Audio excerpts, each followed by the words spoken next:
Et bonjour, bienvenue pour ce numéro 3 du French Morning Live du CES Las Vegas. Ici, alors je ne vous cache pas que c'est le 3e jour que les troupes commencent à être un petit peu fatiguées. Ce n'est pas la vie nocturne de Las Vegas, je vous rassure, c'est simplement que c'est un vrai exercice physique aussi, le CES de Las Vegas ici. Et vous savez, il y a 170 000 visiteurs, c'est une énorme organisation, des milliers de mètres carrés. Si on va avoir une chance de voir, non pas tout, parce que ça c'est impossible, mais en tout cas ce qui nous intéresse, eh bien, il faut être prêt à marcher beaucoup. Un vrai exercice physique, c'est sûr. Donc vous allez nous pardonner si il y a des bafouillements, si parfois on n'est pas toujours le plus clair possible, mais on va faire de notre mieux. Ce qui est sûr, c'est qu'on a un programme très chargé à nouveau pour ce numéro 3 ici, et on va commencer sans plus tarder par parler de ce qui était l'actualité un peu dominante finalement hier, et c'était pas des gadgets, c'était pas des voitures volantes. On a parlé beaucoup de confidentialité, de privacy, et les GAFA sont venus chacun annoncer des choses dans ce domaine-là, avec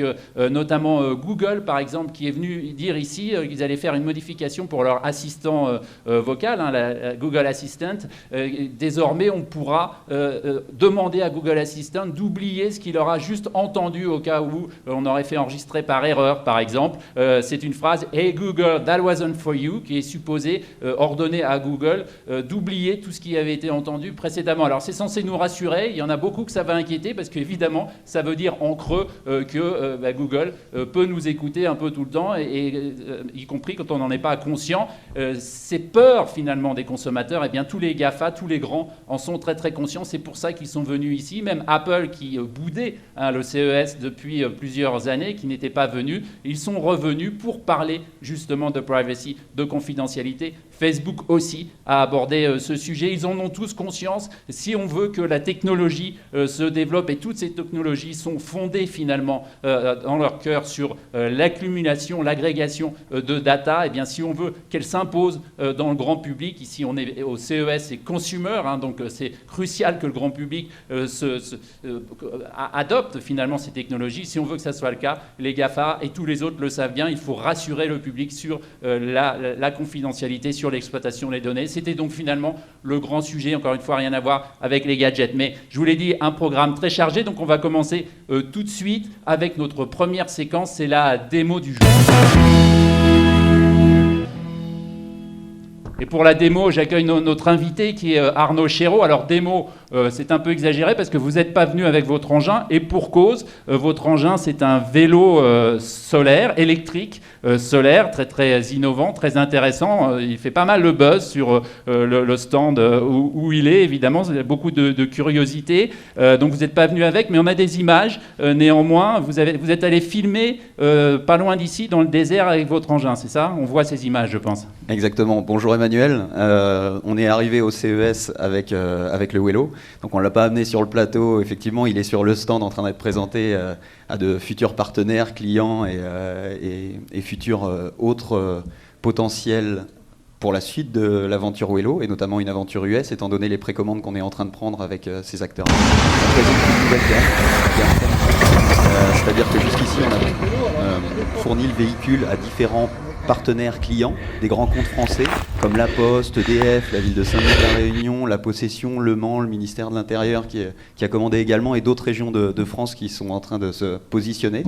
Et fort de cette expérience auprès des professionnels, on a créé cette deuxième gamme, un véhicule family qui permet de transporter non plus des marchandises ou de livrer du courrier, de se déplacer sur des grands sites industriels, mais de déplacer un passager à l'arrière ou 2 enfants, tout en ayant un petit coffre pour 2 sacs à dos.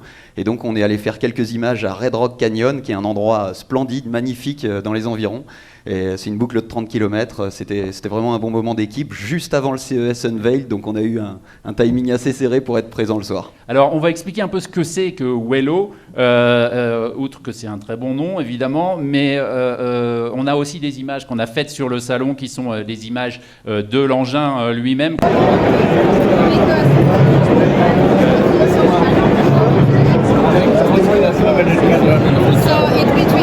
batterie avec un panneau solaire qui alimente cette batterie. Oui, on est parti d'un constat assez simple en fait. C'est que ça ne servait à rien de déplacer un véhicule d'une tonne 5 pour transporter un individu de 70 à 80 kg. Et que la plupart de nos déplacements urbains font moins de 3 à 5 km.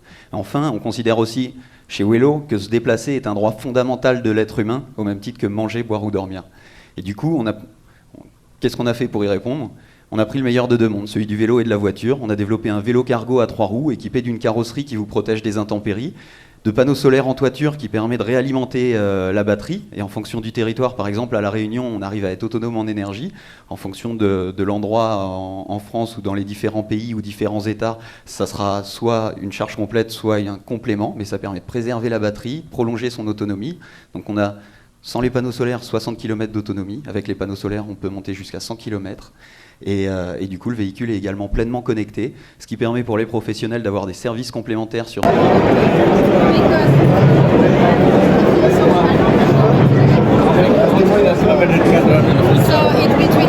Interviendra une prochaine intervention de maintenance. On propose la solution clé en main. Alors, il y a beaucoup de technologies, hein, c'est une très très bonne idée, mais il y a beaucoup de technologies. Vous êtes ingénieur aéronautique, Exactement. C'est une équipe d'ingénieurs finalement qui a conçu cet engin, c'est important. En fait, moi j'ai commencé à développer des petits véhicules vers l'âge de 10 ans dans l'atelier de mon grand-père. On s'amusait avec mon frère, on bricolait ça. Et puis plus tard, après les études, après de premières expériences dans l'industrie, envie de prolonger cette aventure, on a constitué une Dream Team avec des personnes qui viennent du sport automobile, des objets connectés, du photovoltaïque. Et l'objectif, ça a été de créer un rêve pour l'avenir de nos enfants, c'est-à-dire un véhicule urbain, compact, agile, connecté et durable. Alors l'objectif, si j'ai bien compris pour vous, c'est de devenir la deuxième voiture, un peu, faire en sorte de remplacer la deuxième voiture finalement. Mais pour l'instant, pour commencer, vous travaillez aussi avec des institutionnels et j'ai cru comprendre que, par exemple, la Poste va devenir un client. Il y a déjà un facteur qui, à la Réunion, utilise votre vélo depuis longtemps. Oui, il l'utilise depuis 8 mois maintenant. Au quotidien, il livre son courrier. Donc il y a eu une première phase expérimentale. Maintenant, ils sont en phase pleinement opérationnelle. Il devrait y avoir d'autres Wello dans leur flotte prochainement. Donc c'est des choses qui sont en cours avec ces acteurs-là. Il y a d'autres, des collectivités à qui on l'a fait tester, qui s'engagent sur une dizaine de véhicules. Ici, on prend des précommandes et hier, un acteur qui nous en demandait pour une centaine. Donc on va avancer dans cette logique-là. Et vous pouvez fabriquer 100 déjà ? On est en train de réaliser une phase de levée de fonds. Une première partie a été closée avec une business angel parisienne que je salue, et je la remercie, elle est super. Et elle est exceptionnelle. Et du coup, on est en phase d'audit pour closer la levée de fonds avec un fonds parisien. Mais, merci. Il faut noter l'origine géographique un peu intéressante de Wello, c'est que vous avez été fondé à La Réunion, parce que vous êtes allé vivre là-bas, parce que c'est plus sympa qu'ailleurs. Et puis finalement, vous avez eu cette idée, vous avez monté la start-up là-bas. Et les Wello, pour l'instant, sont encore fabriqués sur place à La Réunion, c'est ça ? Alors justement, on est en train d'opérer une transition. On va continuer à les fabriquer à La Réunion pour l'océan Indien. Et on a démarré un second site en métropole, au Mans, à 1 heure de Paris. Vous devez connaître les 24 heures du Mans, donc c'est un territoire d'innovation en termes de mobilité. Et du coup, on a livré le premier véhicule fabriqué au Mans, juste avant les fêtes de Noël, à la ville du Mans notamment. Donc on fabrique ces véhicules, on vient de La Réunion, c'est effectivement un territoire qui est assez extraordinaire. Il y a un écosystème qui se consolide de plus en plus, il y a des belles boîtes qui sont en train d'émerger. Et puis à côté de ça, il y a un vivre ensemble entre les différentes communautés, asiatiques, européennes, africaines, arabes, indiennes. Et moi, je trouve ça assez magique d'être dans un territoire où les gens ont ce vivre ensemble. Et donc j'espère que La Réunion pourra apporter ça à plein de territoires à travers le monde. Juste pour finir, quand on voit le concept et qu'on voit l'engin qui est impressionnant, hein, parce que c'est sympa, c'est un beau petit engin, on a envie tout de suite de prendre le guidon, le volant et puis d'aller faire un tour. Et quand on voit ça, on se dit c'est parfait pour les pays en voie de développement, par exemple, où il y a du soleil, il n'y a pas forcément des capacités de charge d'électricité par ailleurs. Donc, mais vous m'avez dit c'est pas forcément votre objectif immédiat. Hein. D'aller dans les pays en voie de développement. Alors, on a de plus en plus de demandes. Donc, comme toute start-up, on ajuste notre stratégie en fonction des tendances. Par contre, bien évidemment, aussi pour une start-up, l'objectif, c'est de rester focus. On a nos clients professionnels que l'on livre d'ores et déjà. On prend des précommandes pour cette version Family. On a déjà des territoires sur lesquels on se positionne.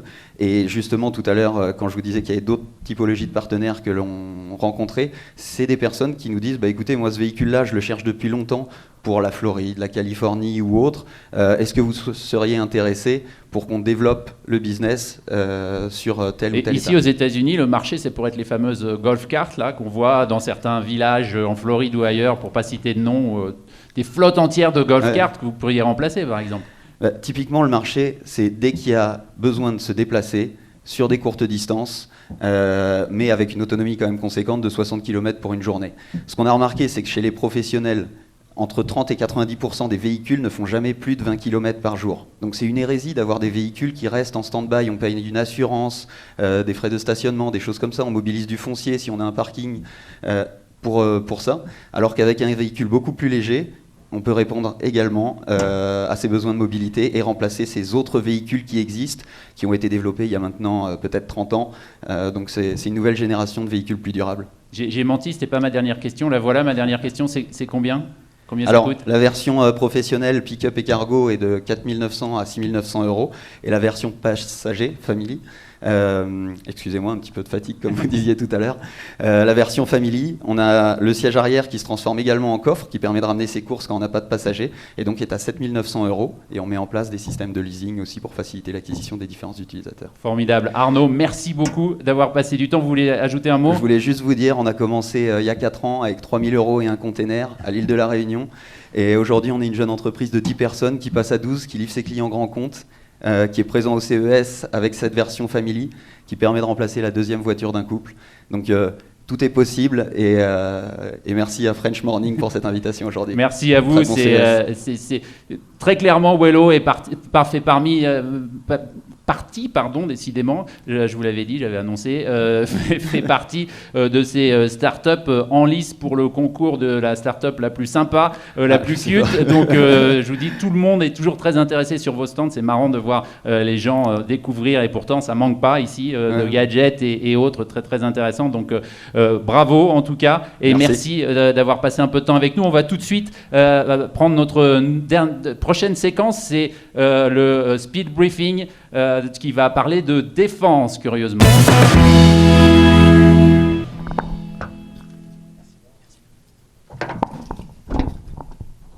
Et on accueille tout de suite Benoît de Saint-Cernin qui va nous rejoindre sur le plateau. On enchaîne, c'est les joies du direct. Benoît, merci beaucoup. Alors j'ai dit curieusement, on va parler de défense parce que c'est vrai que le CES, c'est pas forcément l'endroit où on s'imagine il y a des salons pour ça, comme disait l'autre. Oui, tout à fait. Mais bon, le CES est devenu tellement énorme que c'est à la fois un salon de l'automobile, c'est un salon de l'entertainment, c'est un salon de la santé, et tout ça dans chacun de ces domaines, c'est devenu pratiquement à chaque fois le plus gros salon. Il y a pratiquement autant de constructeurs automobiles, sinon plus, que l'énorme salon de Détroit, etc. Et pour la défense, c'est aussi un endroit où on vient. Alors vous occupez, vous êtes président du cercle de l'Arbalète, qui regroupe les fabricants, les industriels du secteur de la défense en France. Et qu'est-ce que vous venez faire là, finalement ? Alors, petite précision. D'abord, merci pour l'invitation du French Morning. Effectivement, le cercle de l'Arbalète, c'est la fédération des équipementiers, des forces spéciales, des unités spéciales et des services de renseignement. Donc c'est une petite partie, ce n'est pas toutes les armées. Alors effectivement, on est au CES depuis 5 ans et on vient chercher au CES des innovations qui vont permettre d'améliorer le matériel de ceux qui mènent ces missions particulières des forces spéciales ou des services de renseignement. Alors on a des images, je crois qu'on va voir sur ces... Alors, c'est fort.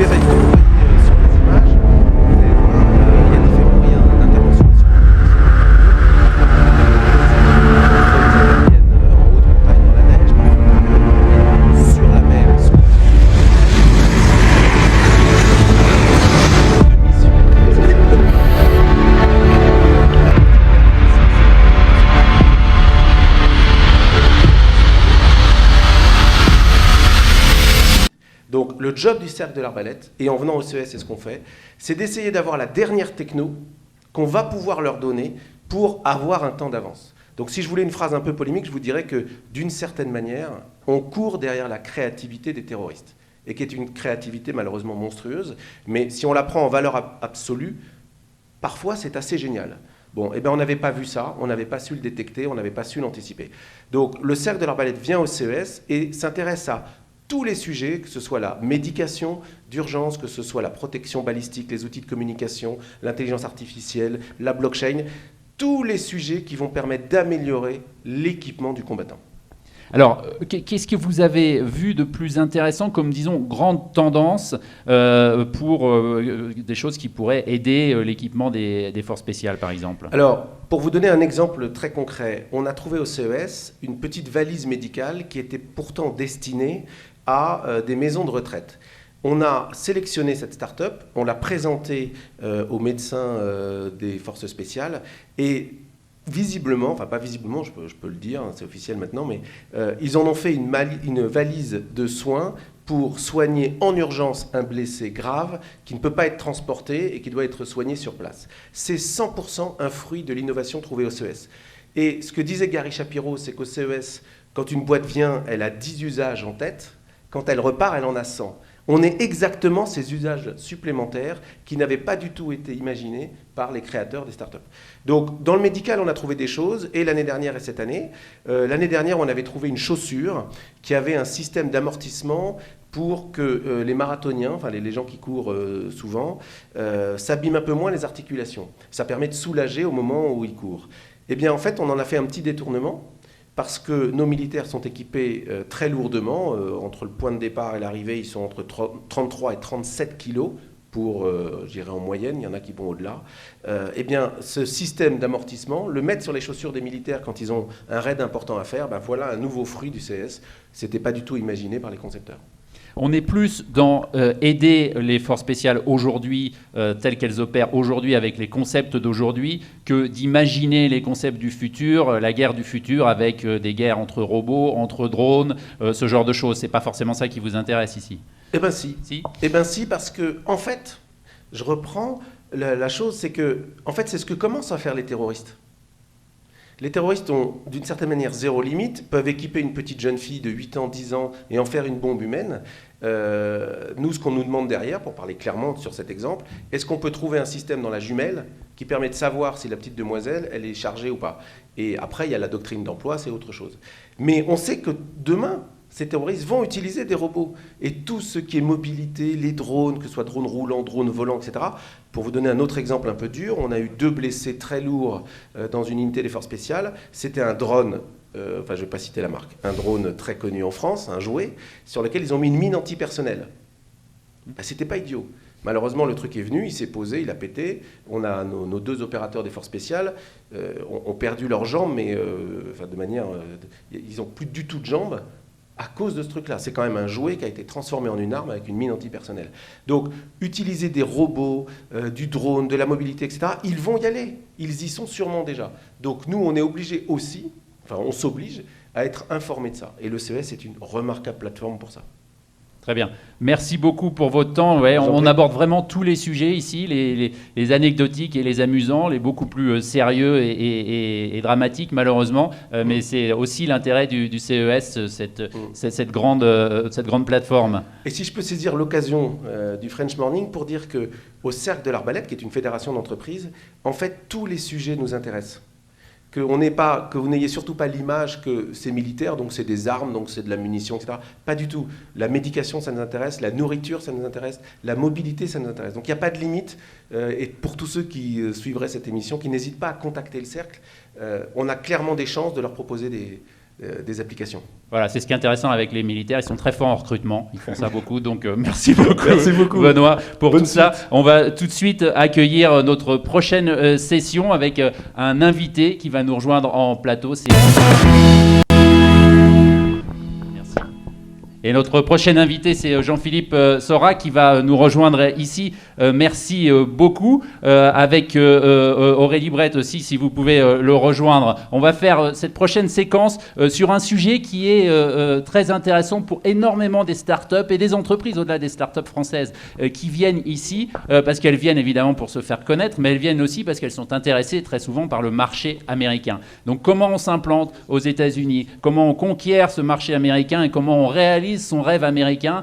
C'est ça dont on va parler un peu tous ensemble, tous les deux, avec Jean-Philippe et Aurélie. Alors très rapidement, je vous présente Jean-Philippe. Vous êtes Jean-Philippe Sora, vous êtes du cabinet Massat Consulting. Donc vous accompagnez les entreprises françaises en Amérique du Nord en termes d'expertise comptable. Et Aurélie Brett, vous êtes vous avec la BNP et vous accompagnez en termes d'innovation les entreprises françaises aussi. Avant de commencer cette conversation, on va aller sur le floor retrouver Alexis Buisson qui a fait une interview avec une entreprise qui est un peu intéressante et emblématique de cette question, qui est Klaxoon. C'est une start-up française qui est dans l'univers du B2B, qui fait des outils pour aider les entreprises à faire du brainstorming, un outil collaboratif, à faire des réunions au-delà même du brainstorming. Et ce qui est intéressant, c'est que c'est une entreprise qui a eu une croissance considérable, très rapide, et une stratégie intéressante aux États-Unis. On en parlera peut-être après. Je ne sais pas si vous connaissez tous les deux l'entreprise, mais on en parlera. Mais on pensait que c'était intéressant d'introduire cette séquence avec Alexis, qui est donc sur place, sur le floor, avec le patron de Klaxoon. Alexis. Merci Emmanuel, bonjour. Nous sommes sur le stand de Klaxoon, une scale-up française qui est très connue, qui est venue en force au CES de 2020 avec 30 personnes, je crois, une trentaine d'employés qui sont ici. Bonjour Mathieu Becher, vous êtes le fondateur de Klaxoon. C'est votre 5e participation au CES. Pourquoi vous revenez finalement toutes ces années ? Eh bien, on revient parce qu'on a démarré ici, petite start-up, on était 5 la première année. Et on s'est rendu compte qu'on avait une capacité ici à croiser beaucoup de clients, clients potentiels, d'acteurs du domaine technologique, évidemment partenaires potentiels, et puis les médias. Et on est un produit qui a été designé pour être directement utilisé par plein d'utilisateurs différents, des marchés différents. Donc ici, on vient chercher le côté international, le côté global, et puis à la fois un moment mixte entre clients, utilisateurs, influenceurs, tech, partenaires, enfin bref, un endroit très riche en 5 jours. On n'a pas trouvé plus efficace. Alors vous êtes venu au CES notamment pour révéler un nouveau produit parmi déjà les nombreux outils que vous avez développés. C'est le Team Player. En quoi alors cet outil va permettre de mieux faire des réunions en quelque sorte et favoriser le travail collaboratif ?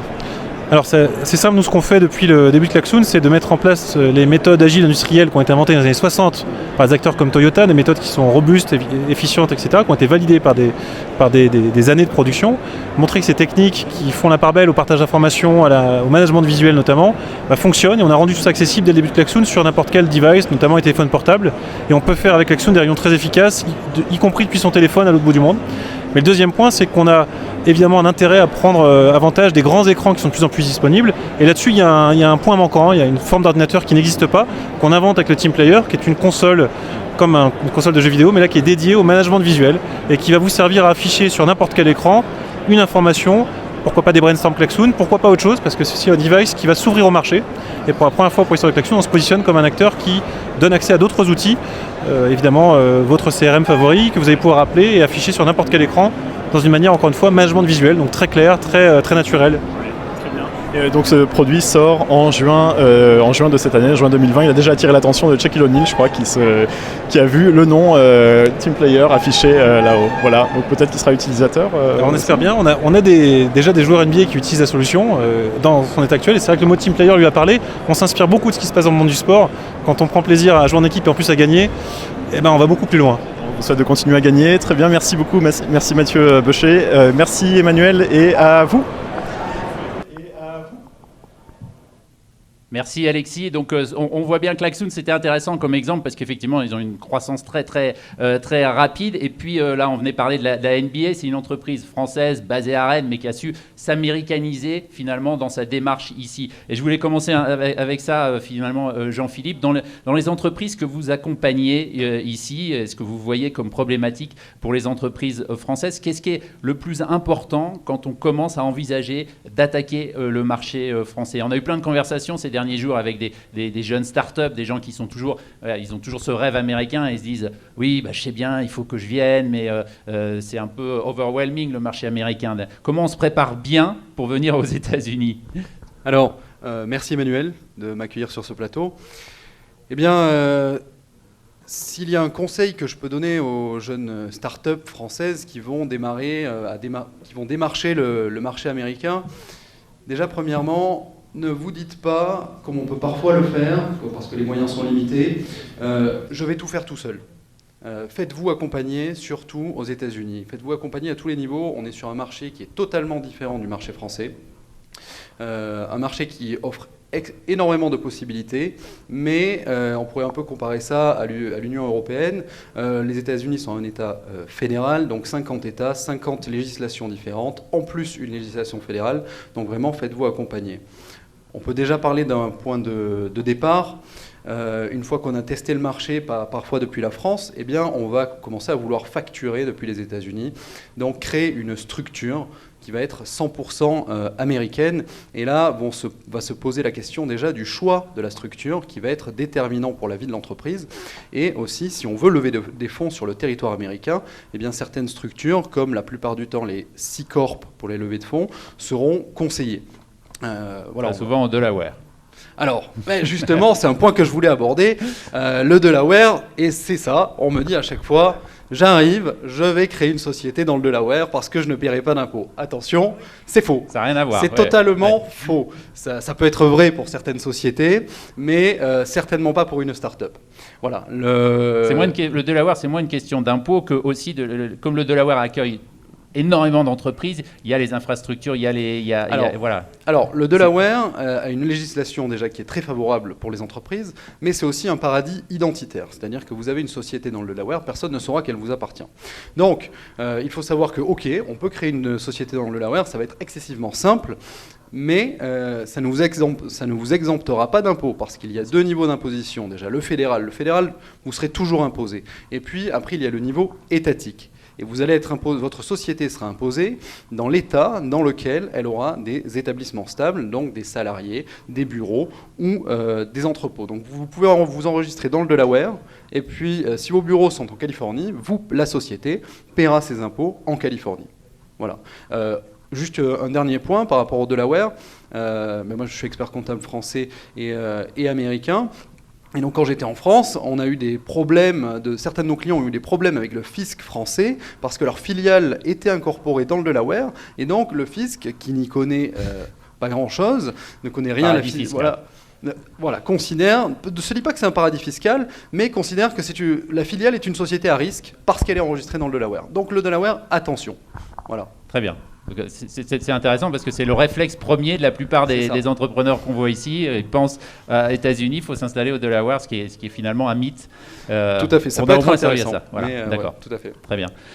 Merci beaucoup. Vous restez avec nous, Jean-Philippe, mais Aurélie, on a parlé de Klaxoon tout à l'heure. Alors vous travaillez avec eux, avec leur outil.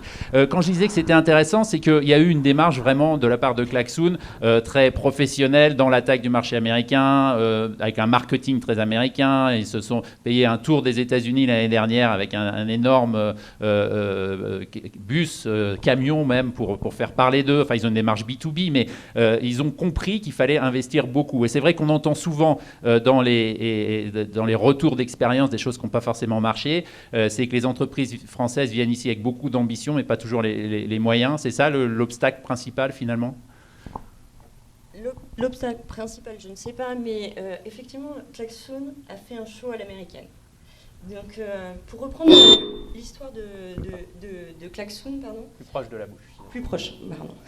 Pour reprendre l'histoire de Klaxoon, effectivement, il y a beaucoup de similarités entre Klaxoon et BNP, puisqu'ils ont une approche globale. Nous, on les suit depuis le début.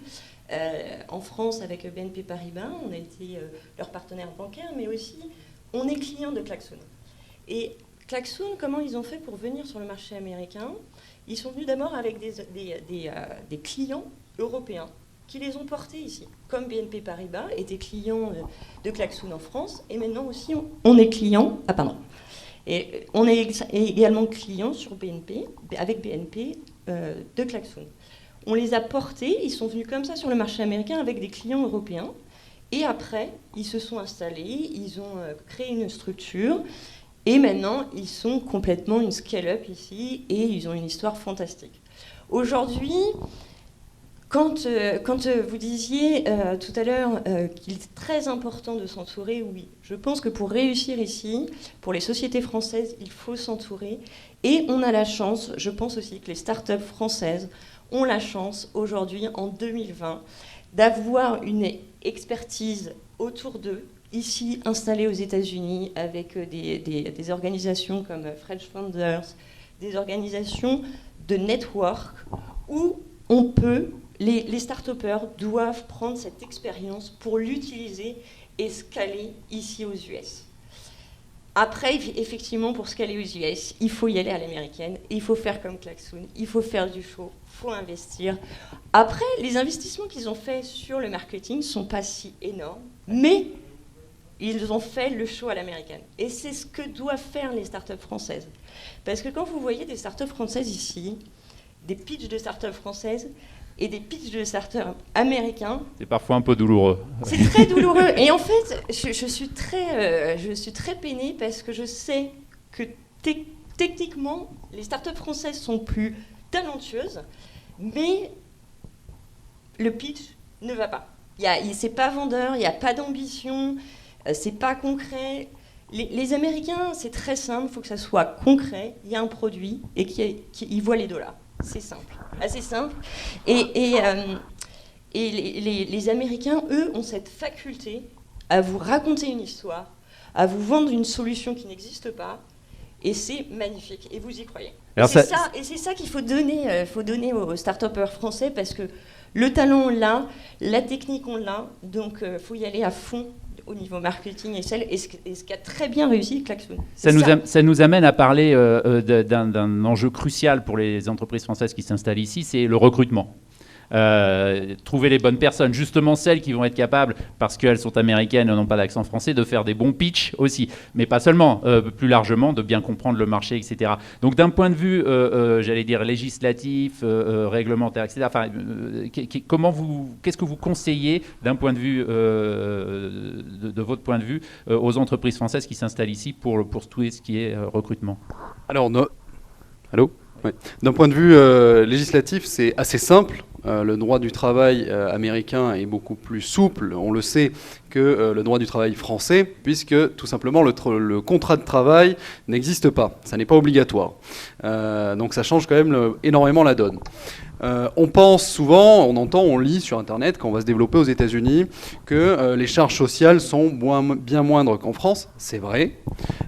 Mais les charges sociales employeurs... Pas forcément les coûts du travail. Mais exactement, pas forcément le coût du travail. Parce que déjà, dans un premier temps, on va avoir les salaires qui vont être bien plus élevés, mais aussi des coûts qu'on pourrait dire cachés et qu'il est quasiment obligatoire d'assumer pour les entreprises. C'est-à-dire, vous le savez, aux États-Unis, si peu de charges sociales, ça veut dire qu'il n'y a pas de couverture sociale et très peu de retraite. Donc les salariés qui vont être embauchés, s'ils sont américains, ils sont tout à fait au fait des choses, vont demander une couverture sociale qui a un coût qui peut être très important et une protection retraite aussi, des plans retraite. Si vous embauchez des Français, c'est super, ils vont venir, vous leur donnez un visa, qui sera bien souvent un visa E2, un visa d'investisseur, parce que la société de base est française. Et donc ils vont venir, vous leur payez un salaire sans parler de protection sociale ni de retraite, et puis ils vont parler avec leurs amis, et ils vont se rendre compte que leurs amis ont tout ça, et donc ils vont vous le demander, ou sinon c'est très simple, ils vont partir à la concurrence. Voilà, donc il ne faut pas minimiser ces coûts-là.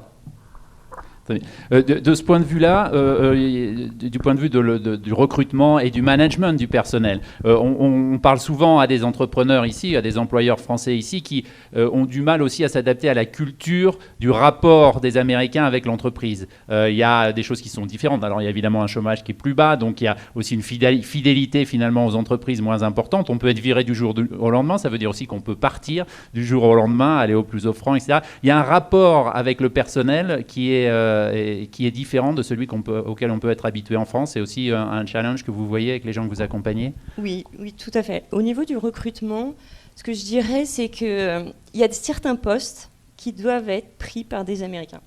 Certains postes comme les sales et marketing, au-delà du coût, au-delà du salaire, il faut que ça soit américain parce que culturellement, il va vendre votre produit, ce que un Français ne fera pas de la même façon qu'un Américain. Donc ces postes-là doivent être principalement donnés à des Américains et faits par des Américains au niveau du sales et du marketing. Après, sur le management, effectivement, et dans une société américaine, la façon de manager, c'est totalement différent c'est culturellement totalement différent que les Français. Donc effectivement, ça c'est un vrai challenge, puisque faut une approche différente quand vous mixez des équipes américaines et françaises. C'est le challenge de toutes les entreprises internationales globales, qu'ils soient aux US ou en France, de mixer ces équipes. C'est un challenge il faut prendre en compte, il faut vraiment s'adapter, il faut prendre le mieux de chacune des cultures et d'essayer de comprendre les uns et les autres. Ce qui parfois est très, très, très difficile puisqu'on n'a pas du tout la même approche. On a une approche directe, managériale, de discussion en France. Aux États-Unis, pas du tout. Donc on suit les règles, on exécute. Donc voilà, faut apprendre à se connaître et il faut mixer ces équipes pour apprendre à se connaître. Si je peux juste ajouter un mot, c'est exactement ça. Le management est totalement différent. J'ai envie de parler de management positif. C'est-à-dire qu'un collaborateur, un salarié, fait une erreur, on ne va pas lui dire c'est faux, comme on le ferait assez régulièrement en France. On va lui dire c'est bien, mais tu aurais pu faire comme ça. Et voilà, c'est vraiment une différence qui est très très importante. Voilà. Oui, absolument, que tout le monde a noté. Il suffit d'avoir travaillé 5 minutes ici pour voir cette différence, mais très bien. Merci beaucoup. Donc on leur a noté adaptation, adaptabilité, ambition aussi. C'est un peu les deux mots-clés pour les entreprises françaises qui veulent avoir du succès ici. Pardon. Aurélie, merci beaucoup. Je vais vous laisser y aller parce que je sais qu'on a mangé beaucoup de votre emploi du temps. Non, pas du tout. Mais je voulais juste ajouter une dernière phrase, une conclusion pour le CES de cette année. Je suis vraiment impressionnée parce que ça fait 3 ans que je viens au CES et on supporte Business France avec BNP Paribas et notre offre globale en France et ici avec Bank of the West. Je suis impressionnée par la qualité des boîtes que j'ai vues ici et je suis impressionnée par le nombre d'Américains que je vois à l'Eureka Park que je ne voyais pas avant. Et ça, c'est une très bonne chose pour la tech française qui montre l'intérêt des Américains pour les Français. Donc je pense que c'est le bon moment de venir aux États-Unis pour les Français. Les Américains sont là, ils ont les investissements. Vous avez autour de vous un panel d'experts, puisque ça fait 30 ans qu'il y a des Français qui sont ici, donc ils ont l'expérience. Entourez-vous de ces Français qui vont vous apporter cette culture. Ne restez pas entre Français, c'est pas l'objectif, puisque vous devez apprendre la culture américaine. Prenez l'expérience des gens qui sont venus ici, qui ont raté, qui savent un peu s'adapter, qui vont vous aider à aller plus vite. Parce que sur le marché américain, il faut aller très vite. Voilà. Merci beaucoup, Emmanuel. Merci beaucoup. On va vous laisser y aller. Jean-Philippe, vous restez avec nous pour accueillir notre prochaine invité. C'est la prochaine séquence. Et notre prochain invité, on va le laisser s'installer dans ces conditions du direct. Pour continuer cette conversation, il est évidemment très bien placé pour parler entreprises françaises, soutien aux entreprises françaises. C'est Pedro Novo de la BPI. La BPI, c'est la Banque publique d'investissement française. Donc c'est votre boulot d'aider les entreprises françaises, pas seulement à l'étranger évidemment, mais vous personnellement, c'est ce secteur que vous supervisez. Dites-nous juste en 2 mots pour commencer sur ce CES 2020. Alors on sait que depuis plusieurs années maintenant, le CES est marqué par une très forte présence française. Il y avait une espèce de surenchère permanente année après année. La France est la 2e délégation derrière les Chinois, c'était le cas l'année dernière. Cette année, un peu moins d'entreprises françaises, de start-up françaises en tout cas, qui sont venues. Ça s'explique comment on privilégie un peu plus la qualité par rapport à la quantité?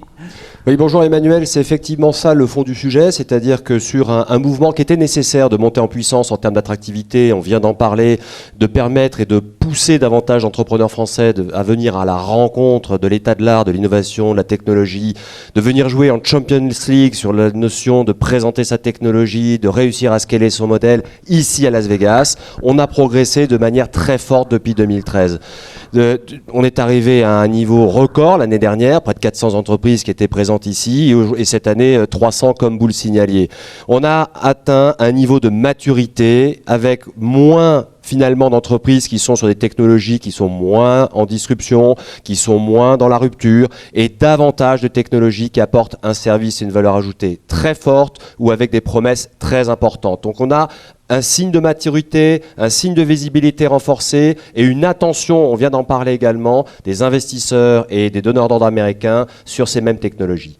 Qu'est-ce qui vous, quand vous parlez à ces investisseurs américains, à ces partenaires américains, est-ce qu'il commence à y avoir une sorte de, pour eux, d'ADN français, de spécificité française qui commence à voir? Parce que les Français parlent très souvent du fait qu'on a une excellente formation, que c'est un pays d'ingénieurs, etc. C'est totalement inconnu aux États-Unis. Pour la France, pour les États-Unis, jusqu'à maintenant, la France, c'est formidable pour la mode, pour la cuisine. C'est un pays de chefs et de couturiers, mais pas d'ingénieurs, contrairement à l'image qu'on a nous-mêmes de notre pays. Est-ce que ça, vous voyez ça changer un peu?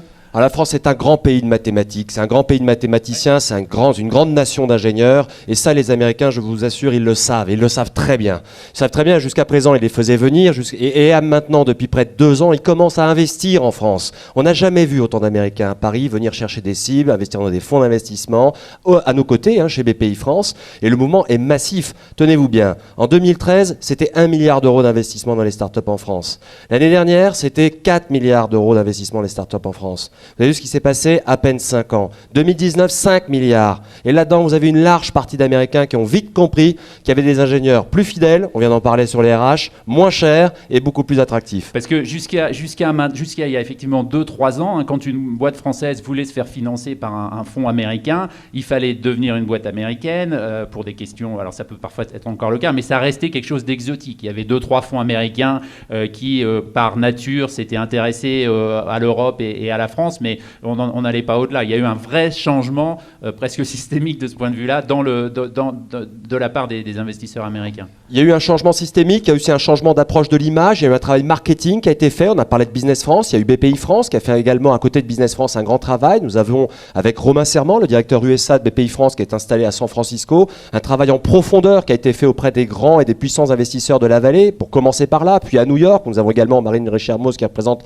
BPI France, qui a ce travail de proximité qui est fait à ces opérateurs pour démystifier la France, pour démystifier le côté, oui mais en fait c'est un peu romantique, c'est pas très sérieux finalement, c'est bien français. Eh ben non, aujourd'hui vous avez vu ces chiffres que je viens de vous citer, ça a donné aussi des ambassadeurs comme John Chambers, qui est un des premiers à avoir parié sur la France en disant ok ils sont bons, il faut y aller les gars, là il y a de la réserve de valeur. Et l'Américain il a un énorme talent, il est hyper pragmatique, il y a de l'argent à se faire, on y va. Et Jean-Philippe, c'est quelque chose je confirme, Et vous voyez ce changement aussi, vous, dans les entreprises françaises que vous accompagnez ici, dans leur capacité, le fait qu'elles soient plus attractives pour les Américains? Alors, nous, en tant qu'experts comptables et fiscalistes sur le territoire américain, on accueille vraiment les entreprises qui arrivent depuis la France aux États-Unis. Effectivement, nous ressentons bien ça. Il y en a de plus en plus, surtout dans la tech. Avant, on était vraiment, c'est ce que vous disiez, on partait sur beaucoup de retail, la mode, le vin. Tout ce qui est ce qui fait l'image de la France à l'étranger en général. Et maintenant, on le voit dans la tech, vraiment, il y a de plus en plus d'entreprises françaises qui s'exportent parce qu'elles sont aidées aussi par la BPI qui fait un travail, je pense, exceptionnel avec les autres partenaires comme Business France. Donc on voit ça aux États-Unis, mais aussi au Canada, puisque nous sommes aussi au Canada. Là, vraiment, sur Montréal, là, c'est vraiment sur la côte Est, un peu la capitale de la tech. Et là, il n'y a que des entreprises françaises en tech, qui font de la tech. Voilà. Très bien. Merci beaucoup. Juste une dernière question, Pedro, avant de vous laisser partir. C'est peut-être une question piège, parce qu'ici, il y a tellement de choses, on a tellement de réunions et d'entretiens qu'on n'a pas forcément le temps de voir ce qui se passe sur le floor. Mais est-ce que vous voyez dans les tendances, les choses dont on parle, qu'est-ce qui vous a le plus frappé finalement sur ce qui va se passer dans les prochaines années dans tous ces secteurs? La cofondeur de TomTom, Corinne Vigreux, hier que j'interviewais, je lui ai posé la même question. Vous savez ce qu'elle m'a répondu? Elle m'a dit qu'on est rentré dans l'ère de la fin du bullshit.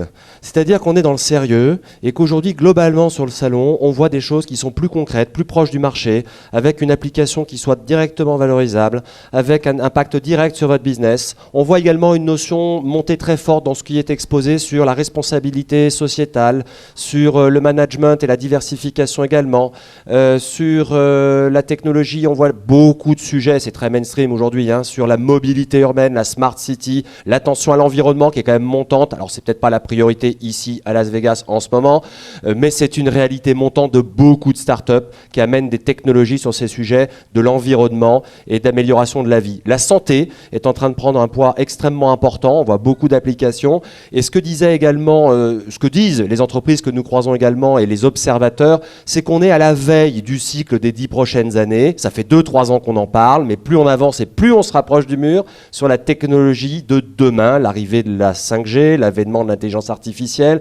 Toutes ces notions-là sont en train d'arriver enfin par l'automobile, par la green tech, par la mobilité urbaine, comme je viens de le citer, et la santé.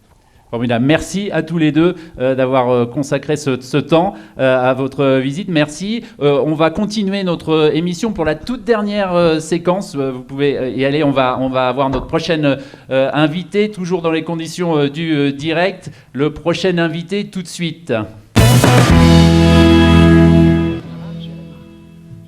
Et le prochain invité va s'asseoir. Les gens passent beaucoup de temps à se serrer la main, etc. Donc il faut qu'ils arrivent jusqu'au plateau. Jérémy, si vous voulez bien venir ici. Merci beaucoup, Jérémy. Donc une dernière séquence sur cette Jérémy Sauter. Donc vous êtes avec la Chambre de commerce franco-américaine de New York et vous êtes ici pour parler notamment de retail, de commerce, on dit en français.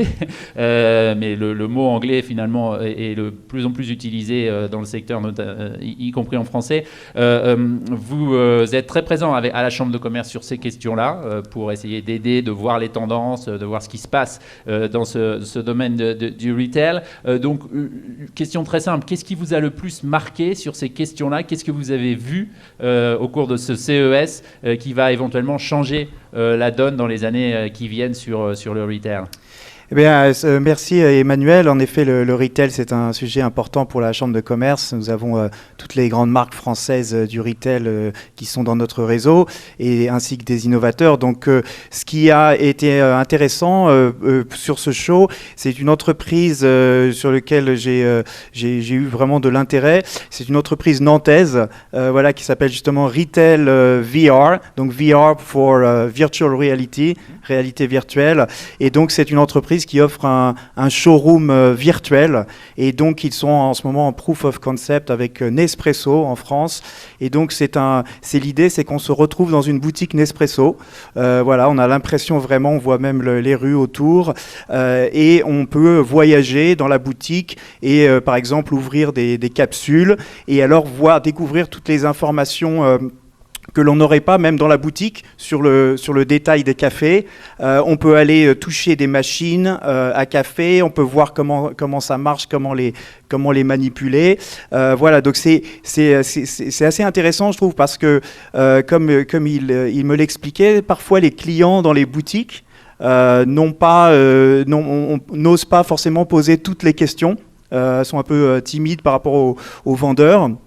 Et là, on est dans un univers où on peut poser toutes les questions, on peut manipuler la machine à café. C'est intéressant, c'est voilà. Un renversement de perspective. Jusque-là, évidemment, toute la question sur la convergence entre brick and mortar et digital qui se pose au retail, la plupart du temps, il s'agit de voir comment on amène l'expérience digitale dans la boutique. Là, finalement, c'est le contraire. Comment on amène l'expérience boutique et physique dans le digital un peu. Exactement. En fait, on se rend compte que dans le retail, il y a un aller-retour constant entre le physique et le digital, et donc les clients ont besoin d'aller une fois dans la boutique, toucher les produits, mais ils ont aussi besoin d'informations additionnelles, et donc ça, la réalité virtuelle ou la réalité augmentée peut permettre de combler ce gap qui existe entre le online et le physique. Excusez-moi pour le franglais. Je vous demanderai tout de suite sur le deuxième innovation intéressante que vous avez retenue, mais ce qu'on voit comme tendance effectivement, et ce que disait Pedro tout à l'heure sur le fait qu'on est plus dans une année, disons, de transition où il y a moins de technologies disruptives,